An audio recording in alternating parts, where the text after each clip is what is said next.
Welcome to NUTV Files, a new series in where we uncover the dark mysteries lurking in the Massachusetts area, one file at a time. My name is Martha Gamy, and serving as our guest victim today is Sabrina Rigby. Hi. Hi, Martha. How are you? I'm good. How are you? I'm fine. Were you surprised by being our victim for today? Yes, definitely. Well, you signed up for this. I know, but I don't think you called it like guest victim in the beginning, and then so. So today we'll be uncovering the murder of Molly Ann Bish, one of Massachusetts' most prolific unsolved cases, which sparked a profound change in police handling of missing children. Have you ever heard about her? I have not. I'm excited to learn though. Let's get into it. Okay. The morning of June 27, 2000, Maggie Bish dropped off her daughter Molly Bish at Cummins Pond, a local beach in the small, tight-knit town of Warren, Massachusetts. Molly Bish, a feisty, honey-blonde 16-year-old athlete, had just finished her junior year and was now starting her summer working as a lifeguard. Molly was known for being conscientious and highly dedicated to her job. She was super excited about making $9 an hour, eagerly having lifeguard training the winter prior. Thus, all these known attributes about her made her sudden appearance on that fateful morning all the more unsettling. June 27th was Molly's 8th day of working at the beach, but it was her first day of swim lessons. Molly was running a bit late for her shift, getting last-minute supplies. At 9:50 a.m., Molly and Maggie made a quick stop at a convenience store. The store camera had the last photographic showing of Molly, who was just buying a couple of water bottles. At 9:56, the mother and daughter duo checked in at the local police station to pick up Molly's two-way radio. At 9:58, they arrived at Cummins Pond, with Molly saying, "I love you," before running off to set up for her shift. The beach was empty with the sole exception of a dump truck loading a load of sand. Maggie Bish drove off at 10 a.m. Around 10:20, Sandra Woodward, a local woman Warren, and her children arrived at the local beach for Molly's swim lessons, only to find a deserted lifeguard station.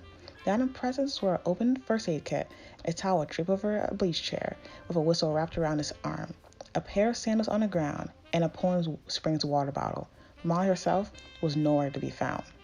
Woodward reports Molly's disappearance to Molly's boss, the park commissioner, Ed Fett. At 11:44, with no sign of Molly, Fett uses the two-way radio that Molly had brought on for the job to relay the incident to the Warren's police department. The police arrived, seeing no sign of struggle on the beach, and she assumed that Molly just left her post to hang out with her friends.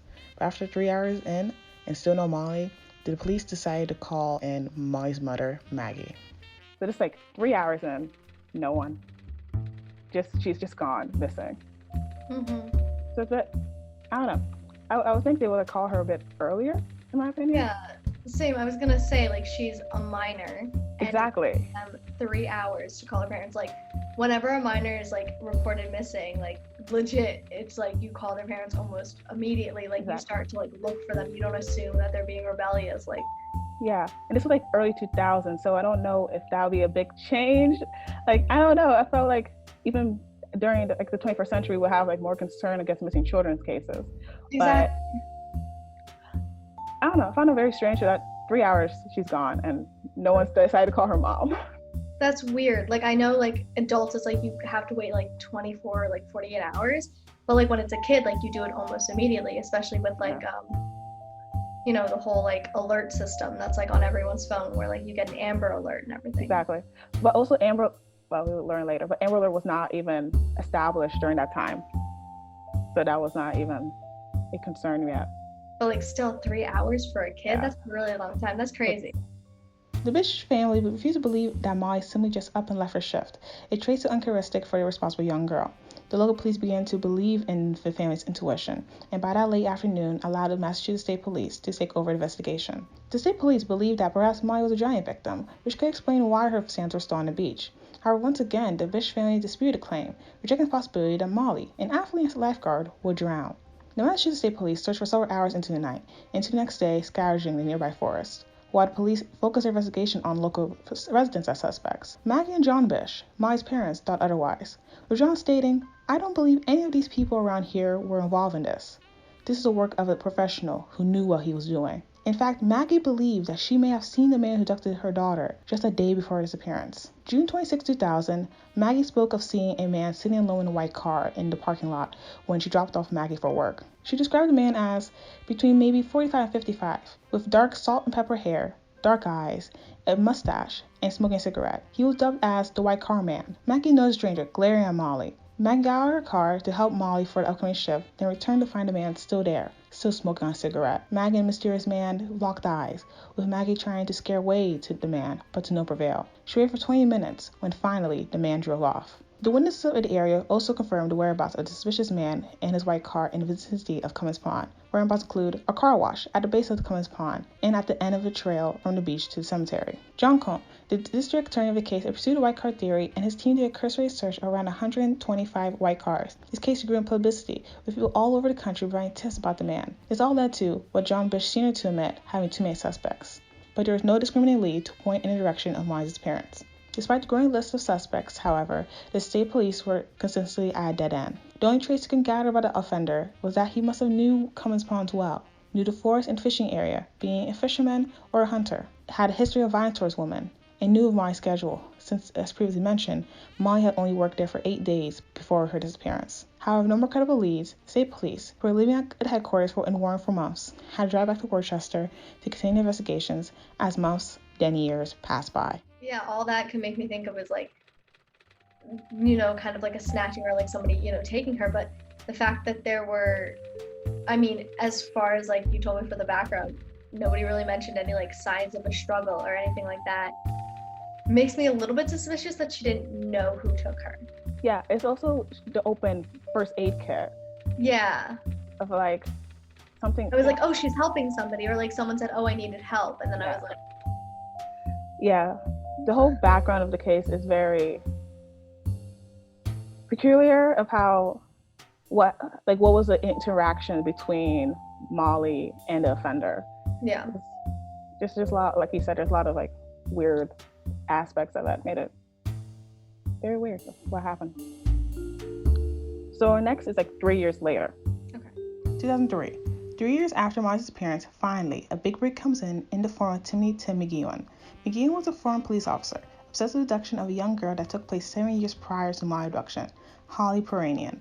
Blue eyes and blonde hair, Holly did not only share physical traits with Molly, but also a similar fate. In 1993, Holly was only 10 years old when she disappeared from her neighborhood in Sturbridge, Massachusetts, a town in the same county of Warren. Peranian's remains were found 2 months later, but like Molly, her kidnapper was never found. But even several years after the incident, McGeown was not one to give up, thus starting his own investigation, which soon turned into an unhealthy obsession, succumbing to alcoholism, the fall of his marriage, and his career. McGeown was writing a true crime account of Holly's case when stumbling upon and becoming interested in Molly's Bish due to the similarities. McGeown got involved with the investigation, questioning hunters in a similar fashion of how Holly's body was found. Finally, 3 years after Molly's disappearance, a new lead finally emerged. A weather-beaten blue bathing suit. It was the same one Molly was wearing on the day she went missing. The swimsuit was found in a heavily wooded area, only known to local hunters. The bathing suit was sent to the laboratory, and another round of intensive ground search began. At the time, it was the largest search in Massachusetts history. June 3, 2003, 3 weeks later, the police uncovered a human bone, an upper arm bone from a 14 to 20 years old, found on a remote hillside in the wooded section of Palmer, Massachusetts, known as Whiskey Hill. It was around the same area where the swimsuit was found. A total of 26 bones were discovered, and on June 9th, the investigators confirmed that those were of Molly Bish, but however, no cause of death could be determined. Bittersweetness filtered the air on August 2, 2003.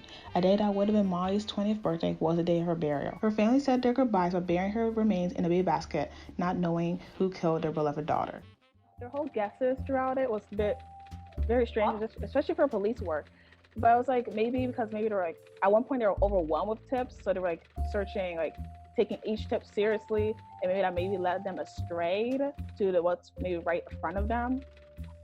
I don't know if this is giving them a doubt, but yeah, it's been 3 years. Like, it's obviously like always hard, and you never know like what tip is the right tip. But like 3 years to really search the woods, really, like,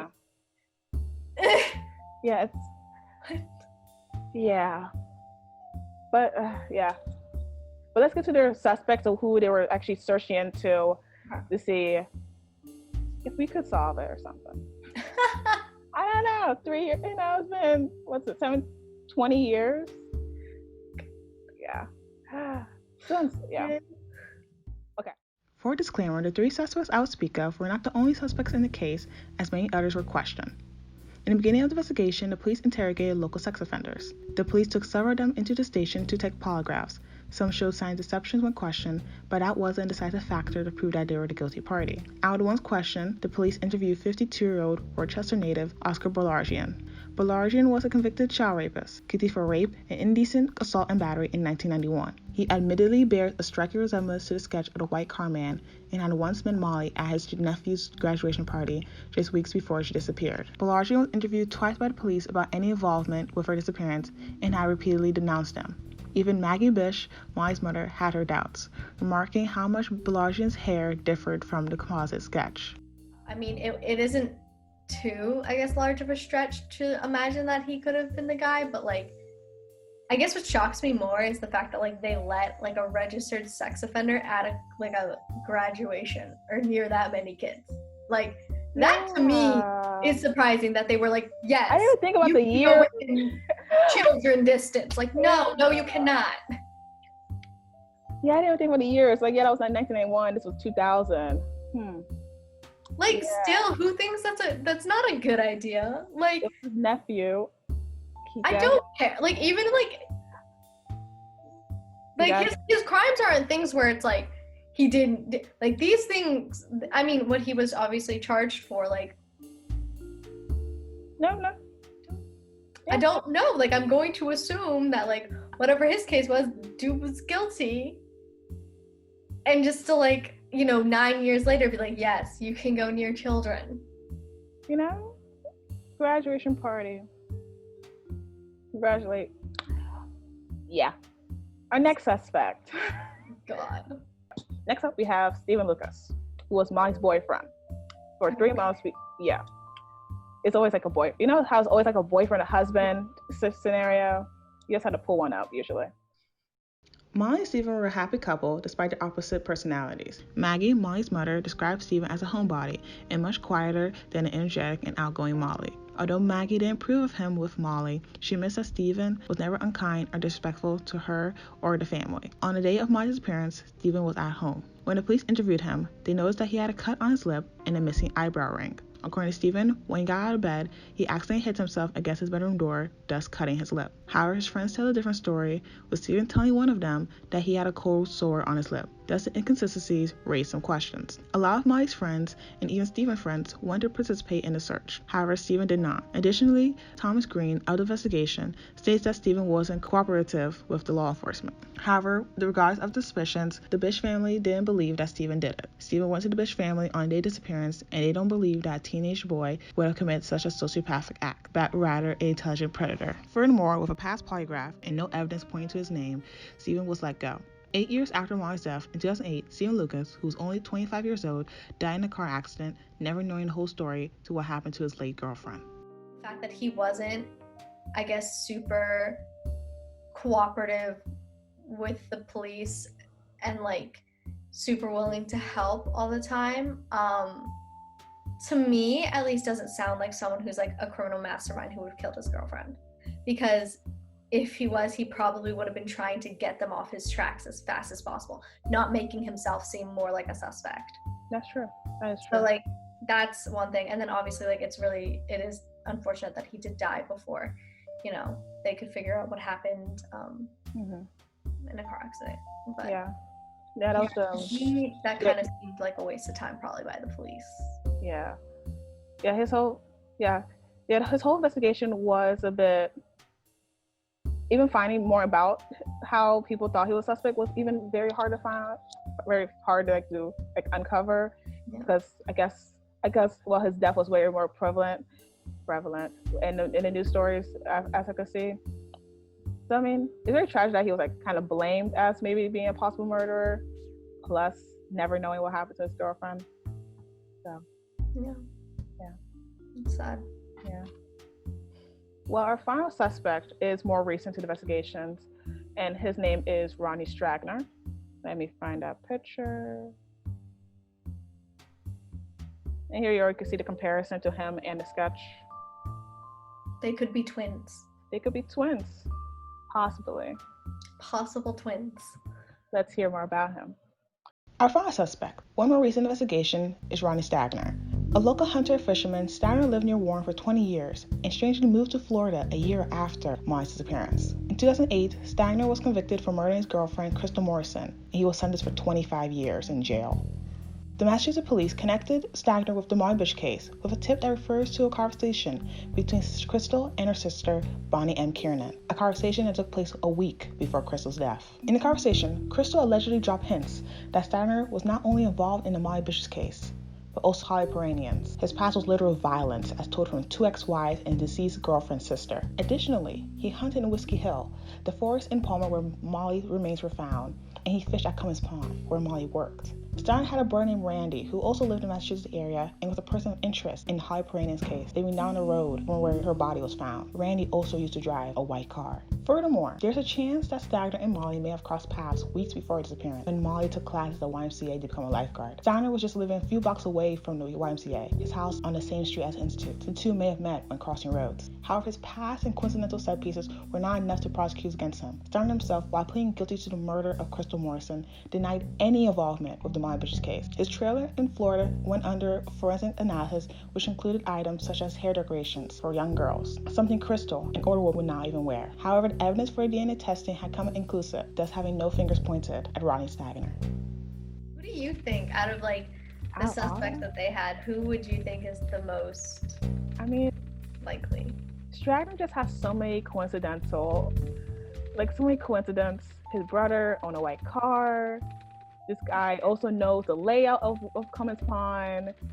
He's known for being violent towards women. There's just a lot of things about him that's like, he could be it. Yeah. But Could have been him. It could have been him, but the fact that he also, then again, I guess he was caught in the act with Crystal, so maybe that's why he had to plead guilty. Yeah. But I don't know, maybe. What I don't understand is, I guess, the piecing together of what really happened, right? So they have no idea of how it correlated to her being, at her work, doing what she was doing, probably like sitting on her lifeguard chair, to how her body, like parts of her body, because it's not even all of her body, right? They only it was just a couple of remains they found, like 26 of her bones. Like we have more than that. Yeah. But like that in the woods. Yeah. Like to me, and like the fact that they didn't see anything that automatically made them think a struggle on the beach. Mm-hmm. So who, right? And again, the first aid is open. Out of these people, out of these men, who would be able to convince like a young girl who obviously is, at a place to like, protect people and like keep people safe, right? To go into the woods to help them. Because in my mind, like, you would have seen a struggle if they're trying to drag a freaking body into the woods on sand. Yeah. I know. Overall, though, this is just very sad. So I guess how did her case changed a lot of things and how police work happened in these types of situations. So great transition. Yeah. Okay. Despite her death, the spirit of Molly Bish still lives on in the small town of Warren, Massachusetts, effectively changing police training in the Massachusetts area, starting with providing children safety awareness, prevention, exercises, and activities. As years pass, the Bish family have worked in honor of Molly, for never again should a family suffer in a similar light. In 2004, John and Maggie Bish, Molly's parents, worked with the Anna Maria College, creating the Molly Bish Center for the Protection of Children and the Elderly. The center has helped around 15,000 Massachusetts residents and hundreds of organizations to help establish training programs for children's safety. Through these efforts, the Bish family helped establish the first Massachusetts Missing Children's Day, and the Amber Alert found its home in Massachusetts. The Bish family additionally continues to aid and improve state legislatures involving the use of DNA in solving criminal acts, registrations and notification of sex offenders in the area, and the redesign of state license plates, making them bigger to be easily spotted and recognized. They hope that through these efforts, that they can help build hope in cracking down unsolved cases similar to Molly's. The family continues to honor Molly year after year on the anniversary of her disappearance, rearranging a public visual in remembrance of their carefree, energetic daughter. This year, 2020, however, due to COVID-19 pandemic, the family decided to do things differently. On June 27, 2020, the 20th anniversary of her disappearance, the family drove from their home to Cummins Pond, used the same route Molly used on that fateful morning. Members of Warren were invited to light the Bish family's path, turning on their porch lights or placing a candle in front of their window. On social media, people were encouraged to use the hashtag Justice for Molly Bish, sharing memories and thoughts of Molly. So many questions. There's a lot of questions. No, but I mean, like, obviously, like, this is the trial run. We never know what's going to happen after this for the show. But I think you chose a really good case for it. I think there was just enough kind of closure in the sense that at least they know that their daughter is at peace now. Yes. In that sense. Yeah, that's what their main concern was. More than some families get. So, that really sucks. Yeah. You know, so there's that. And then, so many questions. Year after year will pass, but Bish family and the tight-knit community of Warren will continue to memorize Molly, keeping her spirit alive, in hopes that one day they will find justice for her, finding the wicked monster that took her away too early, too soon. Someone saw something. And, like, either didn't say anything or led to that is a thing. Some people don't say anything, so they won't get any attention to themselves. Exactly. That is a thing common in many cases. Like, that's, I guess, like, I just have so many questions, and obviously, like, they can't be answered. Especially by me. I can't answer all these questions. No, in my mind, like, it's just whoever did this, I agree with the family is a monster.